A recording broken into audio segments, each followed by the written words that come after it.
नमस्कार,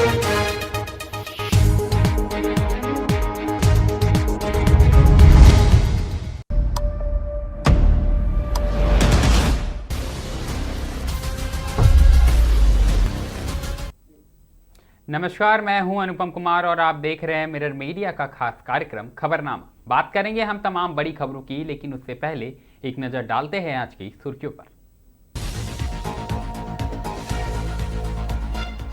बकरीद पर प्रशासन हुआ अलर्ट। धनबाद पुलिस में कहीं न कहीं की मॉक ड्रिल। सुरक्षा को लेकर तैयारियों की हुई पुख्ता इंतजाम।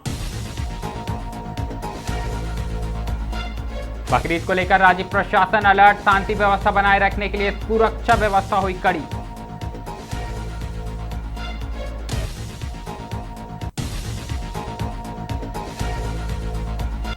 उत्तर भारत में भीषण गर्मी का कहर। 46 डिग्री के पार पहुंचा पारा। लू से बेहाल लोग।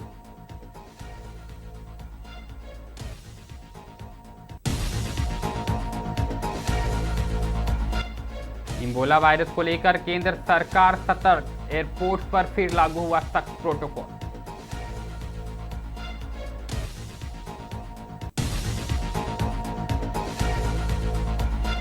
दिल्ली में 6.9 तीव्रता का भूकंप। सुनामी का टला खतरा। अलर्ट पर प्रशासन।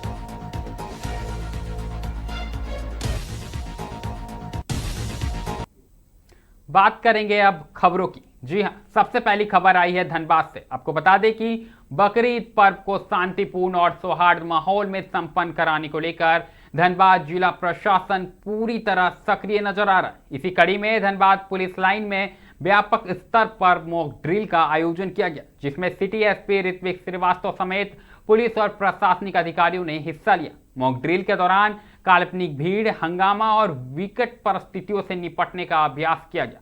पुलिस जवानों ने भीड़ नियंत्रण, आपात स्थिति में कार्रवाई और सुरक्षा व्यवस्था को लेकर अपनी तैयारियों का प्रदर्शन किया। इस दौरान सुरक्षा व्यवस्था को लेकर कंट्रोल रूम से लेकर शहर के प्रमुख चौक चौराहे तक निगरानी व्यवस्था को मजबूत करने पर जोर दिया गया। सिटी हॉक्स टीम को लगातार पेट्रोलिंग और संवेदनशील इलाकों पर विशेष नजर रखने के लिए निर्देश दिए गए। वहीं सोशल मीडिया प्लेटफॉर्म पर भी विशेष निगरानी रखने की बात कही गई है, ताकि किसी प्रकार की अफवाह या भड़काऊ पोस्ट पर तुरंत कार्रवाई की जा सके। वहीं अगर बात करें तो सिटी एसपी ऋत्विक श्रीवास्तव ने कहा कि बकरीद पर्व को शांतिपूर्ण तरीके से संपन्न कराने के लिए प्रशासन पूरी तरह तैयार है। उन्होंने बताया कि जिले के सभी डीएसपी और थाना प्रभारियों को हर गतिविधि पर बारीकी से नजर रखने के निर्देश दिए गए। साथ ही लोगों से भी अपील की गई है कि सभी समुदाय मिलजुल कर भाईचारे और सौहार्द के साथ पर्व मनाएं तथा किसी भी अफवाह पर ध्यान न दें। आप भी सुनिए सिटी एसपी ने क्या कुछ कहा।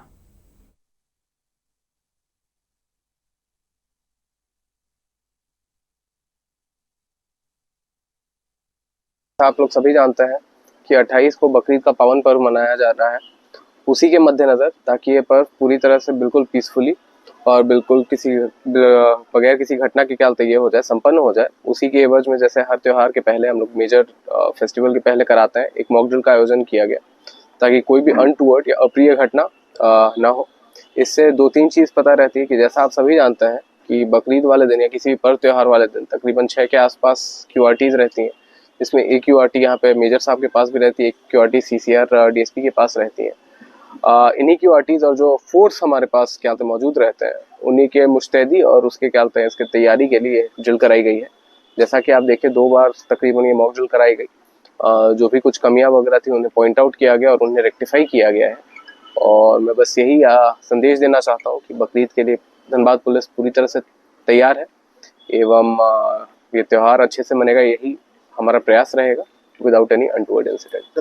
जी देखिए कि जैसे कल मार्च पास्ट निकाला गया है, आज भी रात को कई जगह रेड भी होंगे, कई जगह ये फ्लैग मार्च पास्ट जो भी आप बोले वो निकाला जाएगा। आज कल जब तक बकरीद पूरी तरह से समाप्त नहीं हो जा रहा है, तब तक आप मान के चलिए सारे DSPs, हम लोग खुद, ग्रामीण साहब, मैं खुद, हम लोग ऑन फील्ड रहेंगे रात में, ताकि कोई भी अगर कोई उपद्रवी है या फिर इस टाइप के अनवांटेड अनसोशल एलिमेंट्स वगैरह है और वो लोग कुछ नादानी करने के फिराक में है। बात करेंगे मौसम की। आपको बता दें कि उत्तर भारत इस समय भीषण गर्मी और लू की चपेट में है। दरअसल राजधानी दिल्ली, उत्तर प्रदेश, हरियाणा, पंजाब, राजस्थान और बिहार, झारखंड समेत कई राज्यों में तापमान लगातार नए रिकॉर्ड बना रहा है। मौसम विभाग के अनुसार कई इलाकों में दिन का तापमान 45 से 46 डिग्री के पार पहुंच गया, जिससे आम जनजीवन पूरी तरह प्रभावित हो रहा है। तेज धूप और गर्म हवाओं के कारण दोपहर के समय सड़कों पर सन्नाटा पसरा नजर आ रहा है। अस्पतालों में डिहाइड्रेशन, चक्कर और हीट स्ट्रोक के मरीजों की संख्या बढ़ने लगी है। मौसम विभाग का कहना है कि कहीं ना कहीं अगले कुछ दिनों तक गर्मी से राहत मिलने की संभावनाएं कम है। प्रशासन ने लोगों को दोपहर में घर से बाहर निकलने से बचने, पर्याप्त पानी पीने और जरूरी सावधानियां बरतने की सलाह दी है। स्कूलों में भी बच्चों की सुरक्षा को लेकर विशेष निर्देश जारी किए गए हैं। लगातार बढ़ती गर्मी ने बिजली और पानी की मांग भी बढ़ा दी है, जिससे कई इलाकों में बिजली संकट की स्थिति उत्पन्न हो गई है।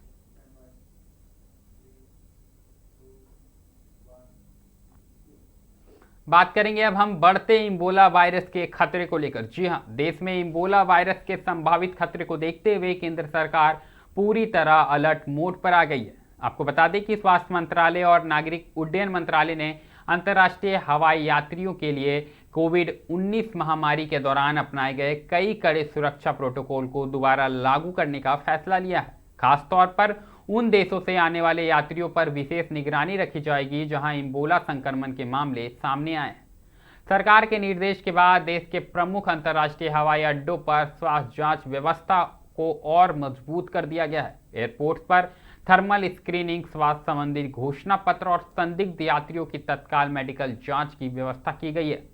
यात्रियों और मास्क कहीं ना कहीं पहनने को लेकर अपील की जा रही है और साथ ही हाथों को नियमित रूप से सैनिटाइज करने और भीड़ भाड़ से बचने की सलाह दी गई है। स्वास्थ्य विशेषज्ञों के अनुसार इबोला वायरस बेहद घातक माना जाता है और यह संक्रमित व्यक्ति के शारीरिक संपर्क से फैल सकता है। हालांकि अभी देश में किसी भी संक्रमित मामले की आधिकारिक पुष्टि नहीं हुई है, लेकिन एहतियातन के तौर पर केंद्र सरकार ने सभी राज्यों को सतर्क रहने और अस्पतालों में आइसोलेशन वार्ड तैयार रखने के निर्देश दिए। सरकार ने आम लोगों से अफवाहों पर ध्यान न देने और स्वास्थ्य विभाग द्वारा जारी दिशा निर्देशों का पालन करने की भी अपील की है। वहीं अगर बात करें तो एयरपोर्ट अथॉरिटी ऑफ और साथ ही साथ स्वास्थ्य विभाग भी लगातार हर एक गतिविधि पर नजर रखे हुए है और संभावित खतरे से निपटने को तैयारी में जुटे हुए हैं।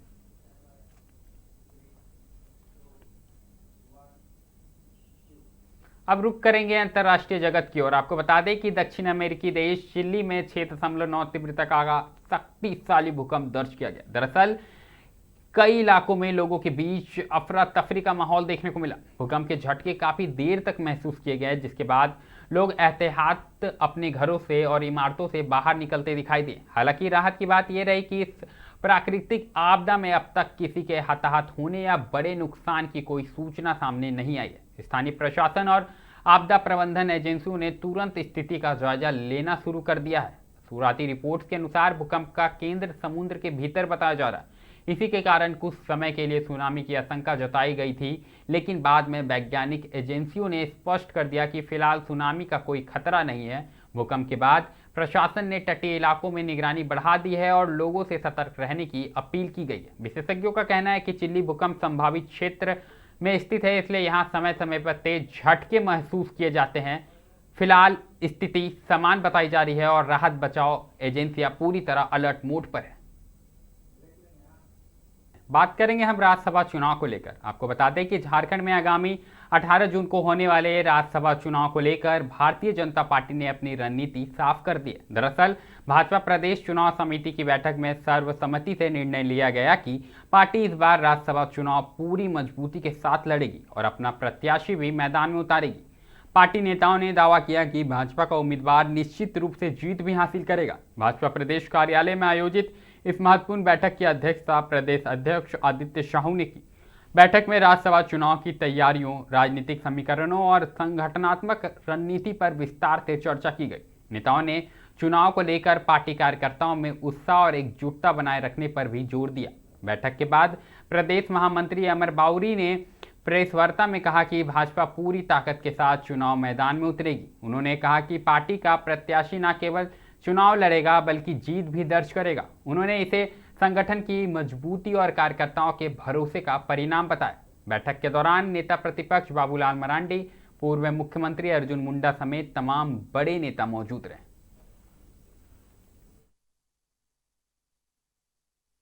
में हम अपने उम्मीदवार को सर्वसम्मति से निर्णय लिया गया कि पार्टी यह चुनाव लड़ेगी और अपने प्रत्याशी को हम उतारेंगे, और ना सिर्फ उतारेंगे बल्कि वह प्रत्याशी हमारा विजयी भी होगा।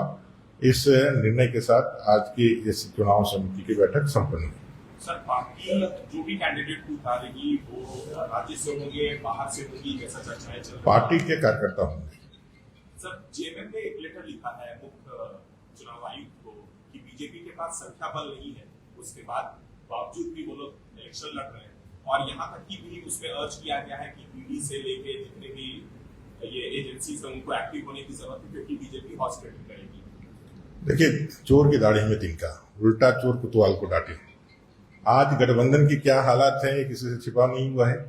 राज्यसभा के निर्वाचन को लेकर के कांग्रेस जेएमएम में क्या नूरा कुश्ती चल रही है, किसी से छिपा हुआ है क्या? उन लोगों को खुद ही अपने में एक सहमति नहीं है। जो 56 की वो दावे कर रहे हैं वो 56 में 56 है क्या? आज उनके अंदर ही अंतर कला है, और जो बात एलिगेशन हम लोग लगा रहे हैं वो उस मत के अब खिलाड़ी हो गए हैं जिन्होंने झारखंड को बेचने का और खरीदने का जिनका पुराना अनुभव है। रुके एक बार फिर राजधानी रांची का ही करेंगे। आपको बता दें कि बकरीद पर्व को लेकर शांतिपूर्ण और सौहार्दपूर्ण वातावरण में संपन्न कराने के लिए रांची जिला प्रशासन और पुलिस प्रशासन पूरी तरह अलर्ट मोड पर नजर आ रहा है। दरअसल पर्व को लेकर जिले के सभी थाना प्रभारियों को अपने अपने क्षेत्रों में शांति समिति की बैठक आयोजन करने का निर्देश दिया गया। इसके तहत शहर और ग्रामीण इलाकों में लगातार बैठकों का दौर भी जारी है। प्रशासनिक अधिकारियों के अनुसार जिला स्तर पर भी शांति समिति की अहम बैठक आयोजित की जा चुकी है। बैठक में त्यौहार के दौरान कानून व्यवस्था बनाए रखने, आपसी भाईचारा कायम रखने और अफवाहों पर रोक लगाने को लेकर विस्तार से चर्चा की गई है। अधिकारियों ने सभी समुदायों से मिलजुल कर पर्व मनाने की अपील की है। रांची पुलिस ने संवेदनशील इलाकों में विशेष सतर्कता बरतनी शुरू कर दी है। ऐसे क्षेत्रों में पुलिस गश्ती बढ़ा दी गई है और अतिरिक्त पुलिस बल की भी तैनाती की जा रही है। साथ ही प्रमुख चौक चौराहे और भीड़ भाड़ वाले स्थानों पर निगरानी व्यवस्था मजबूत की जा रही है। पुलिस प्रशासन ने आम लोगों से भी सहयोग की अपील की है। अधिकारियों का कहना है कि किसी भी संदिग्ध गतिविधि, अफवाह या असामाजिक तत्वों की जानकारी तुरंत पुलिस को दी जा सके, ताकि समय रहते आवश्यक कार्रवाई की जा सके। वहीं अब बात करें तो प्रशासन ने स्पष्ट कहा है कि त्यौहार के दौरान शांति, सौहार्द और कानून व्यवस्था बनाए रखना सभी नागरिकों की सामूहिक जिम्मेदारी है। आप भी सुनिए क्या कुछ कहना है प्रशासन का।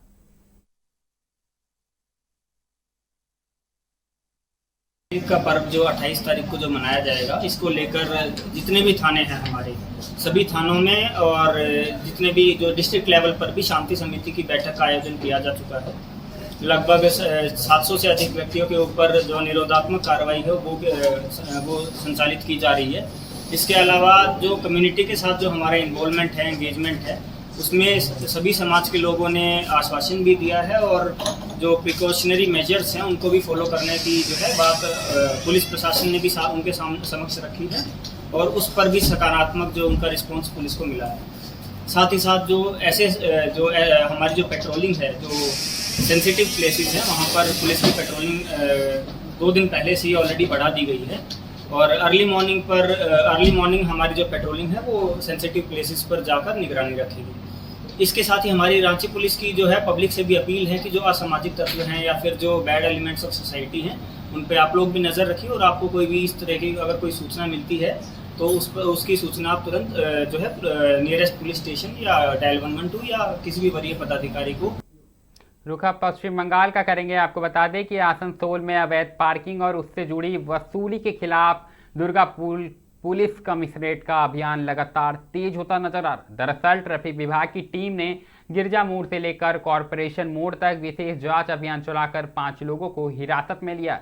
इस कार्रवाई के बाद शहर में अवैध पार्किंग नेटवर्क से जुड़े लोगों के बीच हड़कंप की स्थिति देखी गई है। पुलिस अधिकारियों के मुताबिक हिरासत में लिए गए लोगों में 2 व्यक्ति पार्किंग व्यवस्था से जुड़े बताए जा रहे हैं, जबकि 3 बस कंडक्टर गिरजा मोड़ बस स्टॉप से पकड़े गए। ट्रैफिक विभाग का मानना है कि इन लोगों के पास अवैध वसूली और पार्किंग संचालन से संबंधित अहम जानकारियां हो सकती है। सभी से पूछताछ कर मामले की जांच आगे बढ़ाई जाएगी।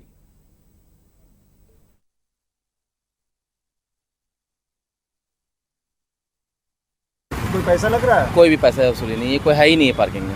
इससे पहले आए थे तो क्या लग रहा है? हम लोग को तो ऐसा कोई दिक्कत नहीं हुआ, कोई पार्किंग आते थे तो जब से बंद हुआ है तो पार्किंग बंद हो गया यहाँ पर से। पार्किंग में कोई पैसा वसूली यहाँ पर नहीं हो रहा। उससे पहले जो सिस्टम था, कितना लेता था?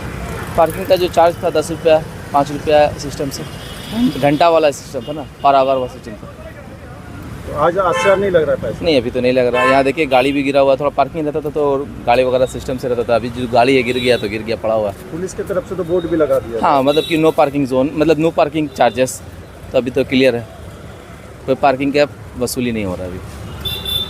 क्या नाम हुआ आपका? एमडी नौशाद हुसैन। खबरनामा में अभी के लिए फिलहाल इतना ही है। ऐसे तमाम बड़ी खबरों से लगातार हम आपको अवगत कराते रहेंगे। कहीं मत जाइएगा, बने रहे मिरर मीडिया के साथ।